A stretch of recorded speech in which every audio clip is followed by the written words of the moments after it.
O terapeuta ocupacional está inserido dentro das unidades de terapia intensiva, assim como nas enfermarias que prestam atendimento no pós-Covid, né? Quando esse paciente passou dessa fase crítica da internação, do uso muitas das vezes de recurso de assistência respiratória e ventilatória, e assim como atua no ambiente de CAPS, né? Ou unidade de espaços de centro de referência para reabilitação, assim como o terapeuta ocupacional também atua nas escolas.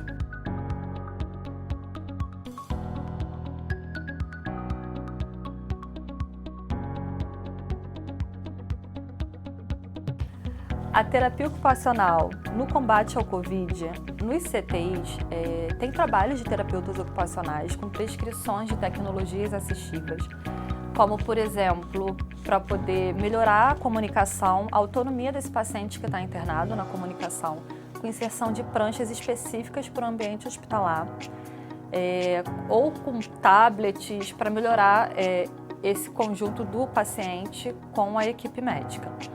Na enfermaria, o trabalho já modifica um pouco também.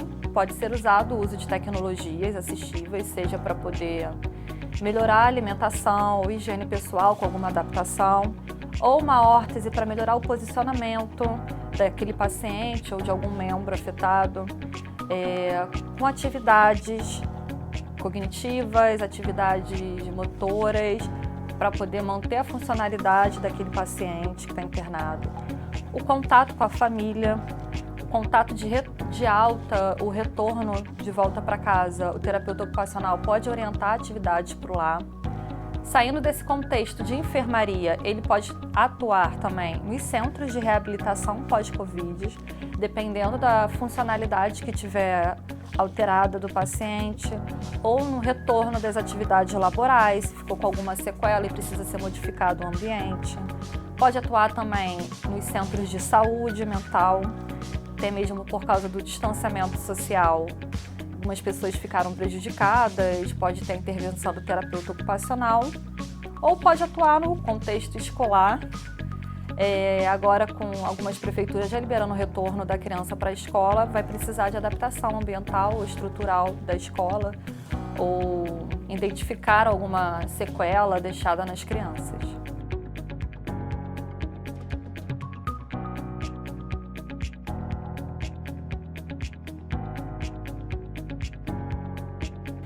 Bom, há estudos sobre o crescimento de sequelas neurológicas e mentais deixadas pelo Covid-19, ou até mesmo sobre o imobilismo deixado pelo paciente acamado, pelo paciente internado, pelo tempo que ficou no CTI, né?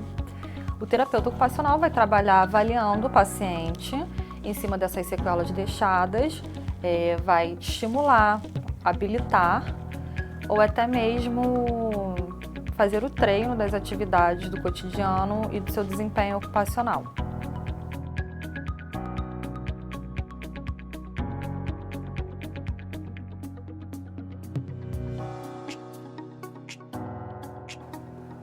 Muitos pacientes que já apresentavam algum tipo de sequela, alguma incapacidade funcional, tiveram seu tratamento interrompido por conta da pandemia. Muitos centros de reabilitação fecharam suas portas de modo a não oferecer risco a esses pacientes que são pacientes de risco.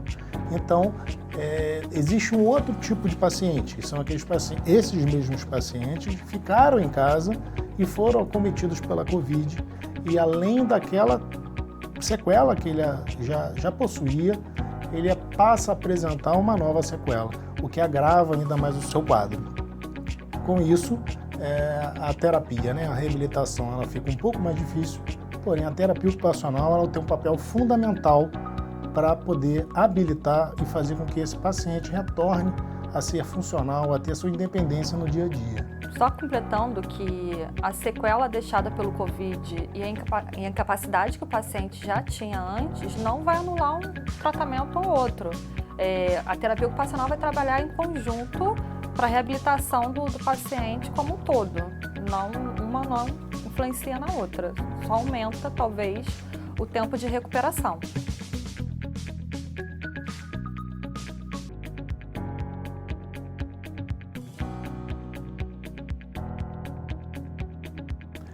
Então, A presença do terapeuta ocupacional no trabalho de saúde mental, dentro da ansiedade e depressão, é super importante, porque o terapeuta ocupacional ele vai poder avaliar esse momento de ansiedade que o paciente vive, né, sendo ele profissional de saúde ou usuário do Sistema Único de Saúde, assim como no momento em que o paciente vive um momento de depressão.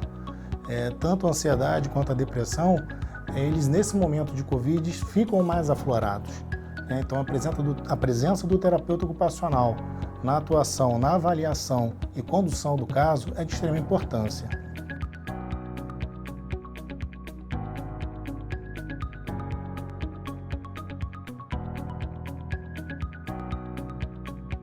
Então, no momento que vivemos, o Covid-19 causou uma repercussão negativa com relação à saúde mental de toda a população. E o CREFITO 2 não poderia deixar de observar isso juntamente com a Câmara Técnica de Saúde Mental e Contexto Social, no cuidado com os funcionários do CREFITO 2 e, para além disso, com os terapeutas ocupacionais e fisioterapeutas que atuam no Covid-19 dentro do Sistema Único de Saúde. E com isso, o projeto Encontro, ele trouxe essa possibilidade tanto dos funcionários do CREFITO 2 quanto dos profissionais, fisioterapeutas e terapeutas ocupacionais a estarem tendo alguma forma de acompanhamento e de escuta dentro desse projeto, onde ele primeiramente preenche um formulário online e que a partir disso, vendo a necessidade, os profissionais que atuam dentro da Câmara Técnica entrarão em contato com esse indivíduo que tenha necessidade, que por algum momento esteja passando pela ansiedade ou depressão.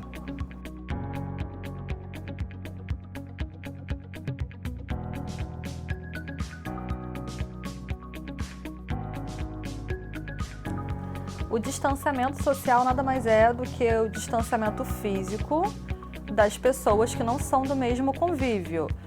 Ao ter contato com terceiros, manter a distância recomendada pelos órgãos de saúde de 1,5 m a 2 metros, utilizar a máscara, utilizar álcool em gel ao tocar em objetos e ter cuidado com seus pertences pessoais para evitar contaminação ou transmissão se você for uma pessoa assintomática. O isolamento social é abdicar voluntariamente de estar em contato com terceiros, de estar na rua e permanecer em casa em convívio com a sua família, em convívio com as mesmas pessoas no qual está desde o início da quarentena. Já a quarentena, ela é o momento em que o indivíduo que está doente, ele está com o Covid-19, ele precisa estar isolado da sua própria família. Ele não pode ter contato com outras pessoas ou animais, porque ele pode transmitir essa doença. Então ele fica em total isolamento dentro de sua residência, num ambiente em que só ele tem o acesso e passa por esse momento que muitas das vezes traz ansiedade, traz o conflito pessoal, enfim, é um momento muito difícil e esse momento é um momento que acontece muito nas UTIs, onde as pessoas ficam em total isolamento de seus familiares. Então devemos ter muito cuidado com a saúde mental de todos os pacientes.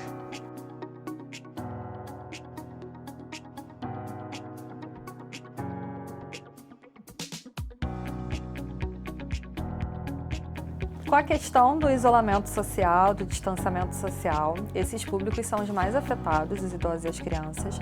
As crianças porque precisam dos estímulos do desenvolvimento motor ou por uma questão de aprendizagem, e os idosos por causa da perda biopsicossocial da própria idade. Essa questão de isolamento social acaba também que sobrecarrega um pouco as famílias, que precisam mudar o seu cotidiano para que não se deixe de ofertar esses estímulos para esses públicos. Na questão da terceira idade, teve também uma procura pelas questões tecnológicas. Para os dois tiveram essa procura. Mas a questão da terceira idade, além da procura da questão tecnológica, foi usado também de vídeos para poder matar a saudade da família, foi usado de vídeos para buscar informações ou entrar em páginas para buscar informações.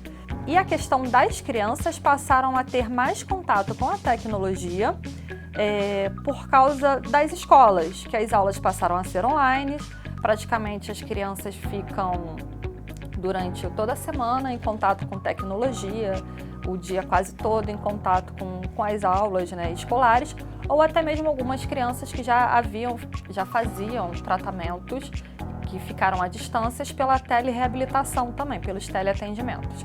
Lembrando, doutor, que a tecnologia ela é muito importante para o desenvolvimento, né, para o conhecimento, porém a experimentação da areia, da pedra, da bola, do idoso no relacionamento com pessoas, o abraço, o beijo, foi uma coisa suprimida nesse momento para todos, né?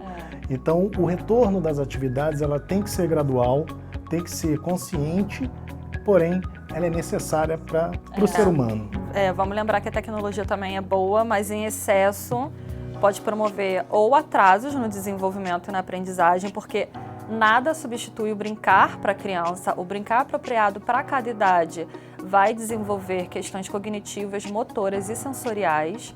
E nada substitui também estimulações mais físicas, ou do contato com a família, ou participação da família na vida do idoso para estimular memórias ou outras questões cognitivas que a tecnologia, quando não bem usada, não vai estar participando dessa estimulação.